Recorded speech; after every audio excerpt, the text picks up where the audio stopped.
BRR local news కి స్వాగతం. నెల్లూరు జిల్లా కోవూరు నియోజకవర్గం కొడవలూరు మండల పరిషత్ కార్యాలయంలో ఉపాధి హామీ పనుల సామాజిక తనిఖీ కార్యక్రమం జరిగింది.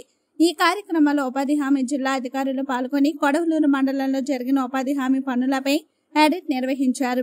ఈ కార్యక్రమంలో తలమంచి ఉపాధి హామీ పనులపై అధికారులకు ఫిర్యాదు చేసిన జొన్న శివకుమార్ మాట్లాడుతూ 2022లో తలమంచి గ్రామంలో ఉపాధి హామీ పనుల అవకతవకలు జరిగాయని జిల్లా కలెక్టర్ కి ఫిర్యాదు చేయడం జరిగిందని, జిల్లా కలెక్టర్ ఆదేశాలతో విచారణ చేపట్టిన అధికారులు గ్రామంలో అవినీతి జరిగిందని తేలడంతో నేడు అవినీతికి పాల్పడిన వారి వద్ద నుండి రికవరీ చేసి నిందితులపై క్రిమినల్ కేసులు పెట్టాలని పైనుండి ఆదేశాలు ఉన్న తలమంచి గ్రామంలో సుమారు 12 లక్షల అవినీతి జరిగితే 3 లక్షలు మాత్రమే జరిగిందని డ్వామా పీడీ డి వెంకట్రావు విచారణ అధికారి చెప్పడం దారుణమని అన్నారు.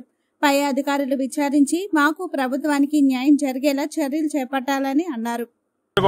అంబుడ్స్మన్ నివేదిక ఇచ్చిన తర్వాత గౌరవ పంచాయతీరాజ్ స్పెషల్ సెక్రటరీ రాజశేఖర్ గారు పంచాయతీరాజ్ కమిషనర్ ద్వారా కలెక్టర్ గారికి ఏదైతే సంబంధిత ఉపాధి సిబ్బంది ఎవరైతే ఆ గ్రామంలో ఉన్నటువంటి ఫీల్డ్ అసిస్టెంట్ దానికి బాధ్యులైన వారి మీద క్రిమినల్ కేసులు, వారి నుంచి దుర్వినియోగమైనటువంటి ప్రభుత్వ ధనాన్ని రికవరీ చేయమని చెప్పి ఆదేశాలు ఇచ్చారు. దీని నుంచి తప్పించుకునేందుకు అదే ఉపాధి సిబ్బంది ఫీల్డ్ అసిస్టెంట్ వారికి అనుకూలంగా డిపార్ట్మెంట్ లో ఉన్నటువంటి పై స్థాయి వారి యొక్క సహకారంతో హైకోర్టును ఆశ్రయించారు. మాకు అప్లెట్ అథారిటీకి అవకాశం ఇవ్వకుండా మమ్మల్ని ఈ విధంగా పనిష్ చేయడం చట్ట విరుద్ధం అని చెప్పి అదేవిధంగా హైకోర్టు వీరికి అప్లెట్ అథారిటీ అవకాశం ఇచ్చి ఈ విధంగా నెక్స్ట్ మీరు ఏదైతే చర్యలు తీసుకోవాలో తీసుకోమని చెప్పింది. అదేవిధంగా ఈ ఇష్యూ అంతా కూడా 14వ విడత సామాజిక తనిఖీలో ఏదైతే అంబుడ్స్మన్ అవార్డులో 29 లక్షలు దుర్వినియోగం అని చెప్పాడో 14వ విడత సామాజిక తనిఖీ కూడా మొత్తం క్షుణ్ణంగా ఈ అవినీతిని తలమంచి గ్రామంలో పూర్తిగా బయటపెట్టింది.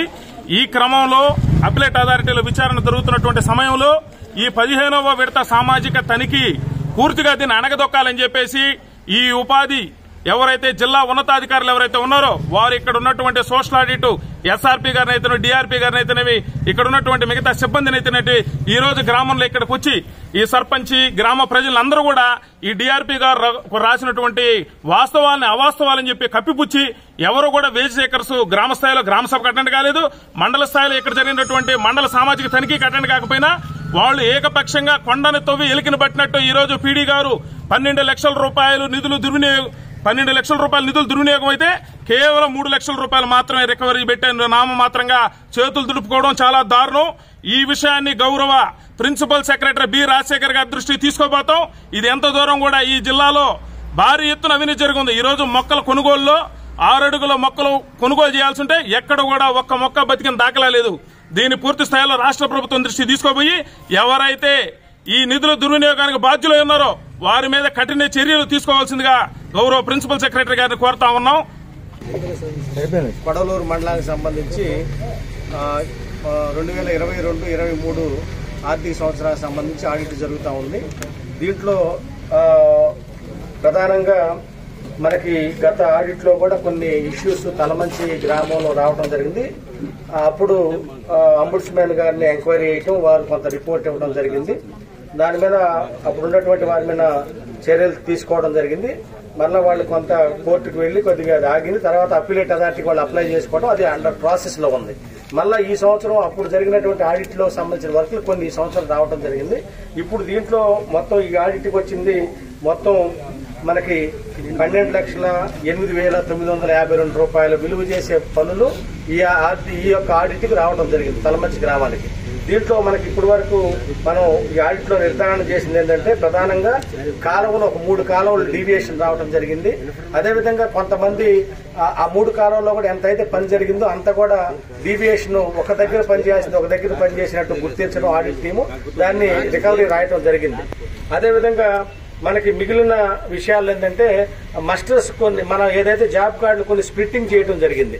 సో ఎవరికైతే ఒక భార్యాభర్తలు ఉంటే వారికి ఇద్దరు కలిపి ఒకే జాబ్ కార్డు ఇవ్వాలి.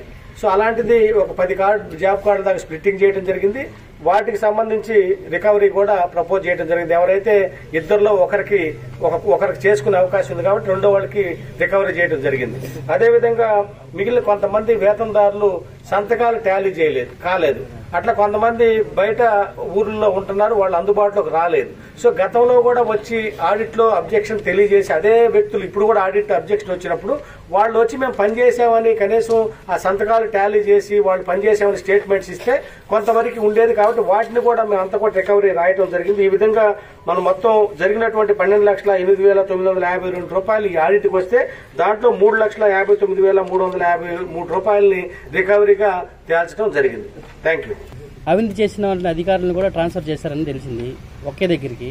దాని మీద మీ సమాధానం సార్? ఒకే దగ్గరికి అంటే ఇక్కడ ముగ్గురిని సార్ ఎంపీడీఓ నెక్స్ట్ వచ్చేసి ఎక్కడైతే కంప్యూటర్ అసిస్టెంట్స్ అన్నిటిని ఇద్దరు ముగ్గురిని కూడా వేరే మండలం దగ్గర ట్రాన్స్ఫర్ చేశారని ఒకే దగ్గర ట్రాన్స్ఫర్ చేస్తారని తెలిసింది సార్. దీని మీద మీ సమాధానం సార్? ఎక్కడ వేకెన్సీ ఇక్కడ పని చేయకూడదు అంతేగాని ఎక్కడ వేకెన్సీ అంటే ముగ్గురిని ఒకే దగ్గర ఏదైతే అవినీతి ఆరోపణలు ఉన్నారో వాళ్ళని ముగ్గురిని ఒకే దగ్గర వేశారని తెలిసింది.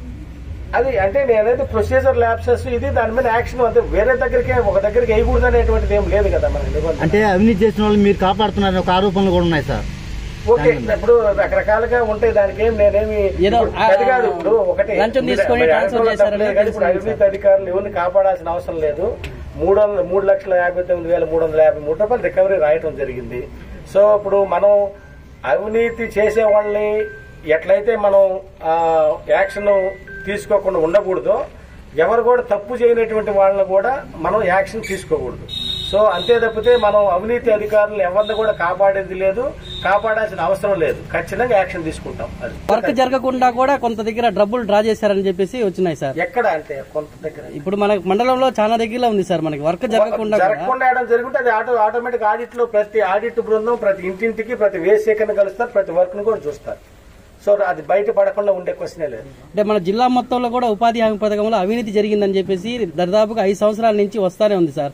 ఇప్పుడు దాకా ఎవరి మీద చర్యలు తీసుకున్నట్టుగా లేదు సార్. అవినీతి జరిగినటువంటి అధికారుల మీద చర్యలు తీసుకుంటున్నాం, రికవరీలు చేస్తున్నాం, యాక్షన్ కూడా తీసుకున్నాం. చిన్న అధికారుల మీద తప్ప టెక్నికల్ అసిస్టెంట్ కంప్యూటర్ ఆపరేటర్లు మాత్రమే చర్యలు తీసుకుంటున్నారు కానీ ఎవరైతే ఏపీఎంలు వాళ్ళ మీద ఇప్పటి వరకు చర్యలు అయితే తీసుకోలేదు సార్.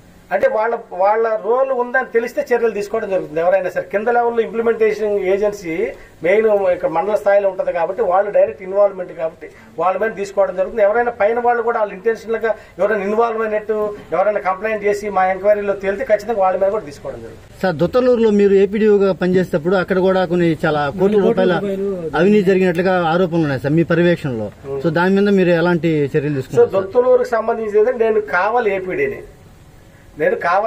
మంచి క్వశ్చన్ అడిగారు మీరు. నేను కావాలి ఏపీడీగా ఉన్నప్పుడు దొత్తులూరు కూడా నన్ను అప్పుడు జస్ట్ నేను ఇన్ఛార్జిగా వేసిన నేనే అది బయటకు తీసుకొచ్చింది కూడా నేనే. సో ఆ విధంగా నేను వెళ్లి అన్ని కూడా ఎఫ్టీఓస్ కూడా అన్ని ఆపి ఎఫ్టీఓ అప్లోడ్ కాకుండా ఆపి దాన్ని బయట పెట్టిందే నేను.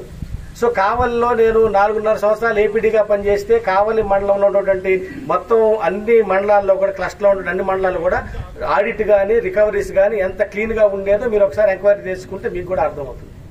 అది కూడా ఏంటంటే దాన్ని బయట పెట్టింది నేను. ఆ ఎఫ్టీఓస్ ఆపకుండా కూడా ఎఫ్టీఓ కొత్త వాళ్ళు చేసిన అమౌంట్ ను కూడా పేమెంట్ కాకుండా ఆపింది నేను.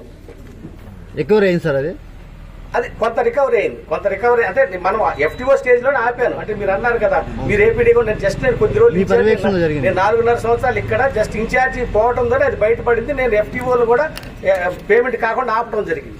ఇప్పుడు జరిగిన ఈ అవినీతిపై మీరు ఏం చెప్తారు సార్? యాక్షన్ తీసుకుంటాం. ఇప్పుడు ఆల్రెడీ రికవరీ పెడుతున్నాం. యాజ్ పర్ SRTS ప్రొసీజర్ ఎవరి మీద యాక్షన్ ఆ యాక్షన్ ప్రపోజ్. ఎలాంటి కేసులు నమోదు చేస్తారు సార్? ఆల్రెడీ ఇప్పుడు SRTS నిబంధనల ప్రకారం ఇప్పుడు పేమెంట్ వాళ్ళకి క్రిమినల్ కేసులు ఎన్ని కూడా ఉన్నాయి అన్ని కూడా ఇంపోజ్ అవుతాయి.